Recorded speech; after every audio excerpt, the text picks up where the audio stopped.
Emmanuel Macron, and we'll talk more about his visit to China in a moment. But the Ukrainian President Volodymyr Zelensky has received Poland's highest civilian honor during his official visit to Warsaw. He thanked the neighboring nation for its support since Russia's invasion. Mr. Zelensky said he wants Poland to become its main partner in reconstruction efforts when the war ends. Poland has been one of the most outspoken and generous supporters of Kyiv since the war started. It's taken in millions of refugees and sent more than 300 tanks as well as fighter jets.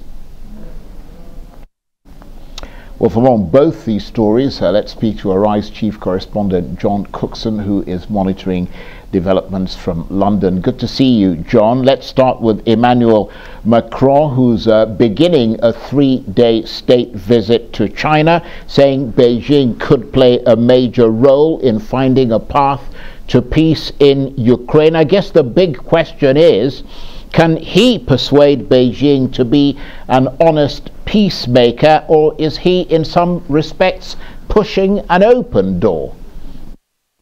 Hi, Charles. Good to see you. Well, look, the peace deal that Macron is talking about is totally unacceptable. It's been put forward by the Chinese. Totally unacceptable to the Ukrainians and most Western nations, including the UK and the US, because it basically says that Russian troops, hostilities cease, but Russian troops keep control of the land that they've already got, which is about a fifth of Ukraine. And that's never going to happen. So I'm not sure why Macron is pushing this idea that China has got some kind of miraculous peace plan that will suddenly bring hostilities to a close. I mean, that peace plan has to be majorly revised and redrafted for it to have any acceptance or credence to the most people in the international community who are supporting Ukraine.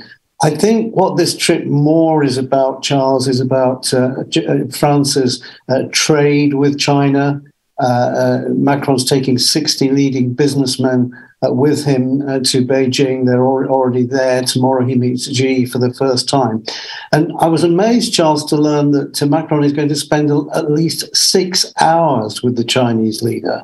Now, you know, in international diplomacy, that is a very long time, and that's not including the banquets and the buffets and all the other social gatherings where he'll see Xi. So spending 6 hours with the Chinese leader is quite something, and I think it's going to focus on trade. I think this idea of a peace deal coming out of this meeting is pie in the sky.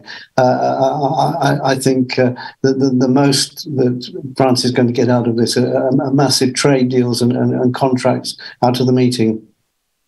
Well, the other aspect to this is that the relations between the EU and Beijing are not good. The EU very critical of China's human rights activities, particularly the persecution of the Muslim minority Uyghurs. And that's one reason why Ursula von der Leyen is on this trip, to try and find some way forward on human rights in China and try and heal the rift between the EU and Beijing. So it's a hugely interesting trip. It's a good story that's being put around at the moment that you know, maybe there's some peace treaty that's acceptable, but I think the main purpose of this is trade and healing the rift between the EU and Beijing. Charles. And John, you mentioned that part of this trip is going to be a big focus on trade. Is that a sort of nod to China's relationship with the United States? Because, I mean, there's lots of talk of that relationship being decoupled, and Mr. Macron seems to be saying that Europe shouldn't do the same. Yes, and it would be in Xi's interest, would it not, to try and drive a wedge between Europe and the US, given the animosity between Washington and Beijing at the present time, not least the sanctions that have been imposed on the Chinese by the US. So it would be in Xi's interest to favor European countries in the EU and France in particular. They both have big export and import markets. The EU's trade with China is worth billions every year. So are exports. That's another thing that could come out of this. That the relationship between the EU and Beijing increases, and by extension, it would drive a wedge, perhaps, between the EU and its policy and America. And of course, John, at the same time that Ukraine is being discussed in Beijing, its leader, Volodymyr Zelensky, is in Poland. How important is Mr. Zelensky's visit to Poland, and what's the main focus of that visit? The main focus really is to thank the Polish people for their unbelievable help with taking in millions of refugees from Ukraine. I shall never forget when I went to Ukraine for the first time, shortly after the war started at the end of February.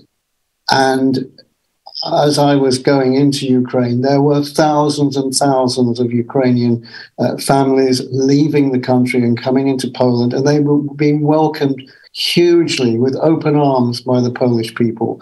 And that generosity from Poland has continued. When I was in Ukraine a short time ago in March, the same welcome was being given to refugees who are still coming out of Ukraine at the moment. So there's that enormous tie there. Also, it has to be said that Poland can be a great help militarily to Ukraine, supplying recently the MiG-29 jet fighters, 10 on the way to Ukraine. And the former Soviet Union style military hardware that Poland has and can give to Ukraine will be greatly welcomed by Ukrainians, because the Ukrainians know how to use this gear. They don't need training or any real extra training on the MiGs, because they've been used to flying them